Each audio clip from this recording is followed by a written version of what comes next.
L'assurance vie classique aujourd'hui, elle souffre d'une chose, c'est d'un déséquilibre entre la liquidité pour l'épargnant à tout moment, qui peut faire des rachats, et puis notre assureur vie qui doit placer à long terme de l'épargne sur les fonds en euros. Nous, sur Good Value for Money, on va regarder de manière assez fine la composition des fonds en euros, on va regarder aussi le rendement des fonds en euros, et ce qu'on voit très très clairement dans le temps, c'est que les produits qui se mettent à surperformer, ce sont des produits orientés long terme ou orientés retraite.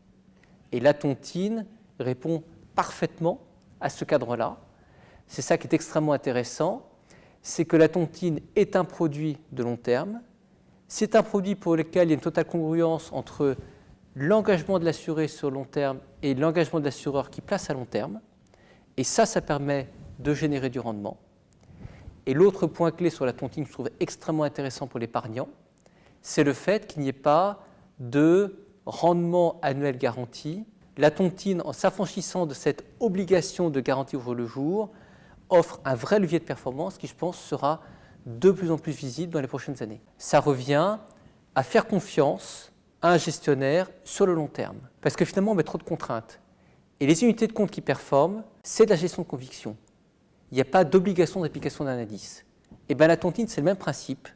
C'est je fais confiance à quelqu'un qui sait gérer de l'épargne sur le long terme et surtout qui l'a prouvé. Donc dire que c'est opaque, non. Finalement, c'est faire confiance à quelqu'un qui a fait ses preuves. Il y a de moins en moins d'assureurs mutualistes en France. Or, la tontine, c'est un produit de long terme. Pour vendre une tontine, il faut avoir un historique, avoir fait ses preuves.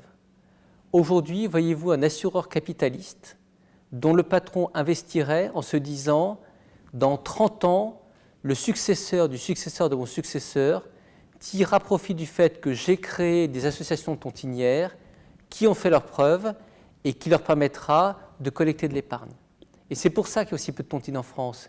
C'est que pour vendre de la tontine, il faut être légitime. Pour être légitime, il faut avoir du temps.